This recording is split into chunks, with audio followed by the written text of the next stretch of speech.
Now, we all know that Jesus ate with sinners, but did you also know he ate with really religious people too?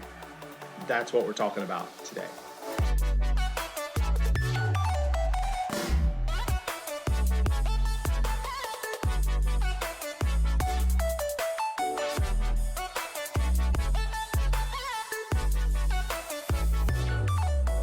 Well, welcome back to another episode in our 50 stories from the New Testament that we believe everybody should know. And today finds us in Luke chapter 7 in this story of Jesus at dinner. But this time, Jesus is actually eating not with sinners like we normally think about. You know, Jesus is a friend of sinners and tax collectors, and he's invited to all these parties and soirees with these people who are not very holy, if you will.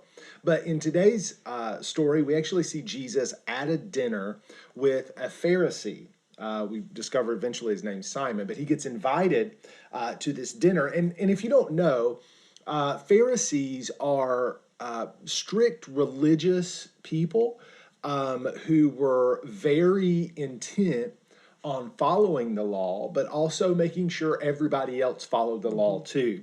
And they find themselves often at odds with Jesus. So tell us about this story, Luke chapter 7. Yeah, so Jesus is invited to dinner at Simon's house, and there is this immoral woman that everyone was aware of somehow that comes in, and she has this alabaster jar, which is a very expensive container with this very expensive perfume in it. And she begins weeping and bowing down at Jesus's feet and washing his feet. And she actually even uses her hair to wipe his feet.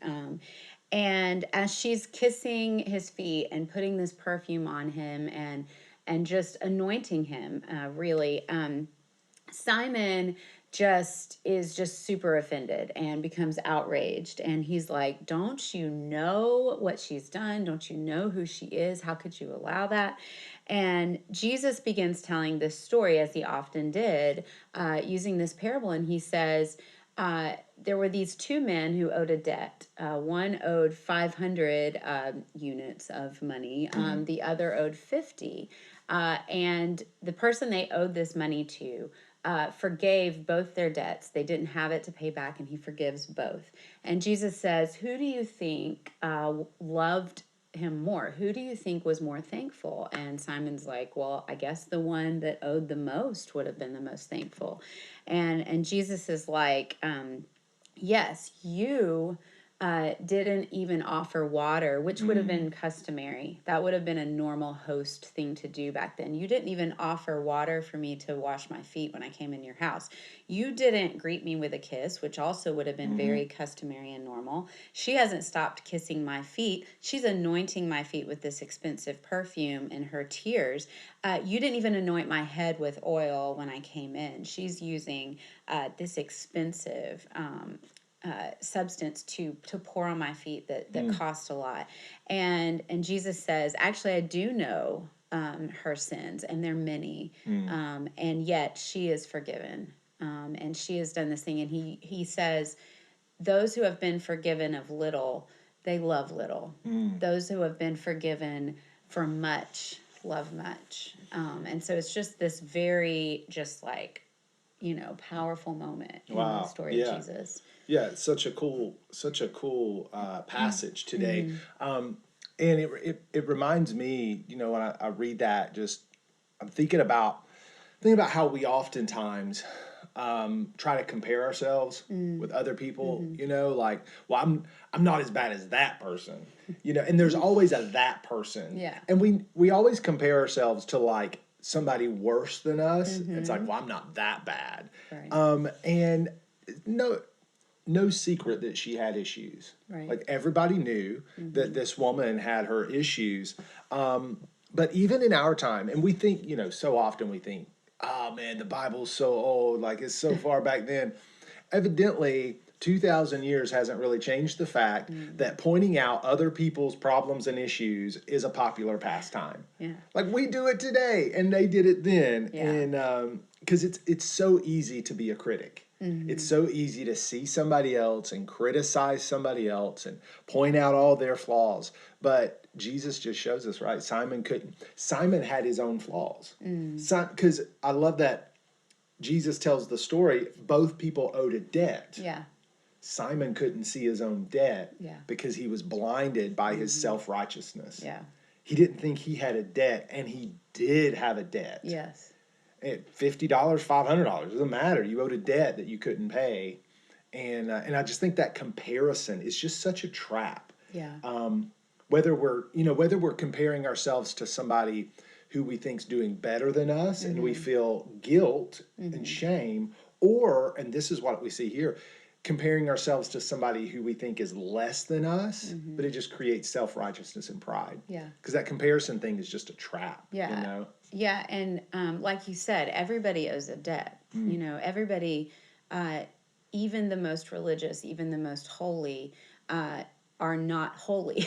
Right. Because Yeah. when the measure of holiness, when the measure is holiness, we all fall short. We all miss the mark. And it doesn't matter if it's by a little or by a lot, it's still missing the mark. And I think this challenge, especially to those of us who consider ourselves religious, or that we follow some sort of list of, standards, the challenge is like, yeah, and you fall short too, and you need Jesus. Sometimes we're so we consider ourselves to be so good and upstanding, and we're proud of the things that we've done right, that we don't, like you said, we don't see our own debt. We don't see that there's a lot we could learn. There's a lot that Jesus could do for us. When you were telling the story, you talked about Simon being offended by this display of love, and I just thought about how when sometimes we see people worship in church, and they are worshiping maybe more exuberant, or maybe they're crying out loud or something, and we I think in some churches, like, people get offended by other people's worship, and how ridiculous is that? Like, let's just say it, right? Like, how ridiculous for us as saved people to be offended by someone else's display of love. Yeah. And yet we are people are all, like, maybe that's what, like, you're watching this because you don't want to go to church because somebody got offended at you loving on Jesus. Yeah. And I think that's just interesting, right? Yeah. Well, fun fact, because we have this idea in our culture of, like, a private life. So, like, if we invited Jesus over, he would park in the driveway, come in the front door, then we would shut the door. Yeah. And we would have our own Jesus time in the kitchen and living room. Invitation only. Right. Jesus like, party. Yeah. invite only. We checking cards at the door. Yeah.